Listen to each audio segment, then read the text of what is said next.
So now that you're an old grizzled veteran, Uh-huh. you know, your dad was telling me that somewhere, I think in there, you figured out that the age difference between you and Micah Christensen, for example, was just staggering, you know, in terms of when you started and how old he was. What's it like playing with all the young kids and being where you are at this stage of your life and career?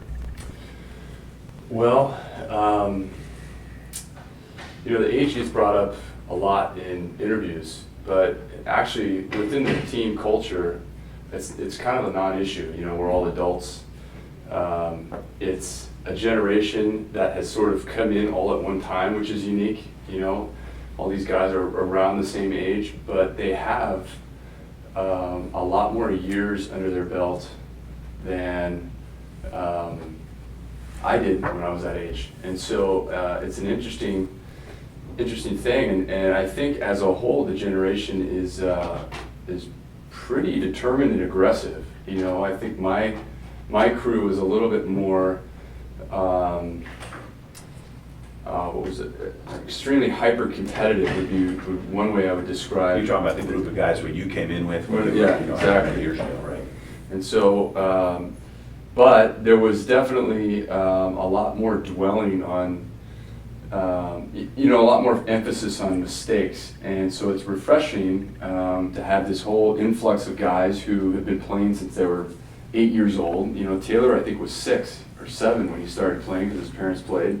A lot of these guys had exposure. They're not first-generation volleyball players. And so the culture within the gym, age is a non-issue, and I think there's this great respect, and it's really fun, and the culture is different than any other quad that I've had, and I think obviously each quad has positives and negatives, but so far I really like John's emphasis on playing free and playing aggressive, and it just kind of goes right into sort of the makeup of this younger group of guys who naturally just seem to be very aggressive and forward thinking, and don't seem to dwell on mistakes. And so it's refreshing, it's fun, and obviously we have a good time on the road.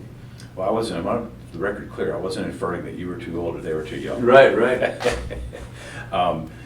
However, you at your age, battling back from a really bad injury, and you're so experienced at battling back from injuries in your career. Mm-hmm. But what is it like the last year and a half been like? Oh gosh, I don't know if we have enough time.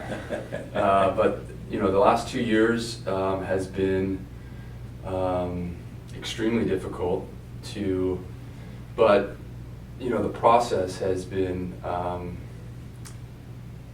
I feel like now it's starting to, all that hard work is being rewarded, I guess, so to speak, just in having the opportunity to play again. And I think there's a real tendency, I think I was slipping into it myself, but to start to take for granted the day in and day out grind, and to what's really interesting about this particular experience is that, you know, the first year and a half was just about being, you know, trying to get to level to be where I could actually endure a week long of training. And it was, you know, I did not want to have a special training regime where, you know, I'm here. It just doesn't work that way. You can't, in a team You just sport, got to be all in. you have to be all in. And so what's been interesting is that there's been a lot of limitations along the way, and throughout my career I didn't have a lot of limitations. I was a dynamic player, explosive, and I just didn't have a ton of limitations. And so to have limitations, be it you know, jumping or whatever, I've had to eke everything out in those moments to just stay relevant and around, and to get the opportunity in Italy to play over there. And so I really appreciate what the last 2 years, you know, even though it was very difficult, I feel like it's squeezed out more than I think would have happened otherwise. And it's put me in sort of the cauldron, and I've had to really fight to get to this point. Nothing's been handed to me, and I don't expect it to.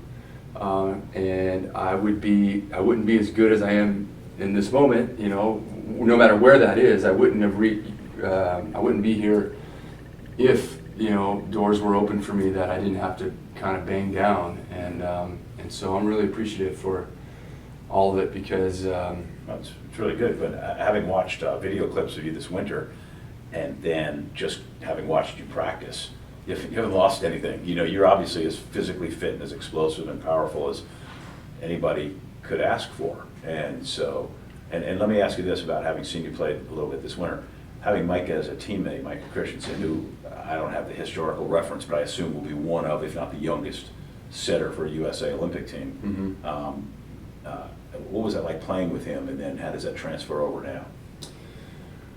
It was great playing with him and to develop that rapport. I think it's so important. I mean, that was sort of part of the design of you know, early in the season, before the season even started, I was home from World Cup. The team was in World Cup, and I was missing that trip because I just wasn't physically ready. And as I sort of started looking at the landscape of professional volleyball, that was the team that I just thought, man, I could see a role that I could play on this team that could help. And to be able to play with Micah would be huge because yes, we've had some reps, but to really be right there overseas day in and day out. And so Micah, you know, his reputation already precedes him. You know, as I arrived there, everyone was so complimentary of how mature this kid is. It doesn't seem like he's that old, you know, all these things. And he suffered ankle sprain the first day he was there, and he definitely felt that initial, gosh, I'm overseas, and this is a lot different than I expected it to be. It's a little bit lonelier than I thought it would be, and so to have that camaraderie was good. And I really like, you know, just like I said earlier with the aggressive part, you know, it's very easy to slide into the pressure cooker of European mindset volleyball where everyone's just trying not to get voted off the island and let's just be safe and not put our necks out there because we don't want to be the guy that you know, and Micah just pushed through all of that stuff. You know, for example, just being aggressive in moments that most young players would cower from or be safe. They would do the safe thing, trying to not make the error. He really stepped up time and time again. And that's, you know, motivating and inspiring, you know, for me to play with. So It's good. It was great. So finish up with this. No matter how you slice it or dice it, this team has a lot of really, really young players, and of the 12 who get chosen, there will be a lot of really, really young and inexperienced players. And for as long as you're with the team, and if you make the team, you will be the most experienced, and you know what the ringer is of what August will be, and for that matter, the rest of July leading into it. What's the wisdom that you're able to impart to those guys now and then as you go into the Olympics? I think the best wisdom, I guess, is just kind of, like I said, I don't know how to say it without avoiding cliches, but essentially how we want to play in August has to be sort of the normal. Mm-hmm. And so you know, the two things that I took away from my first experience in the Olympics, and this is what I tell guys, so this is the wisdom that I would impart. Number one is I slid into the mindset of thinking when we beat Greece, this was my first Olympics, we're in Greece, it was a completely sold out arena, we were down 21-12, we came back from the impossible, we were down 2-1, they were already doing their Greek dance, the whole place was electric because they were going to move on to the semifinals and eliminate USA. We came back and won the fourth and eventually won the fifth.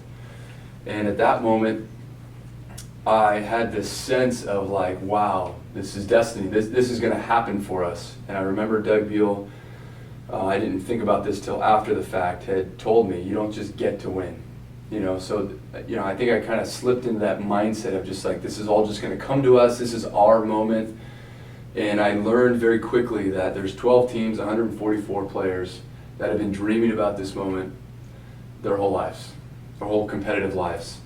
And it is completely irresponsible and presumptuous to think that it's my time or our time. You have to work for it each point. So that was lesson number one. Lesson number two was the amount of emotional energy that you expend is far greater in an Olympic Games than any other event. It's unavoidable.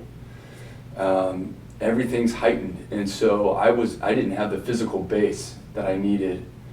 And I remember getting subbed out in the bronze medal match against Russia, where I literally had nothing else to give, and I was in the box thinking, okay, there's nothing else I have left in me that I held back, but I'm going to make sure the next time I'm here that I have way more in the tank, that I will not be in this situation again. And so I added a training component through 08, and so those are the two things. And now it's standard. The things that I started to do on my own to make sure that I had this physical base is now part of our everyday routine anyway.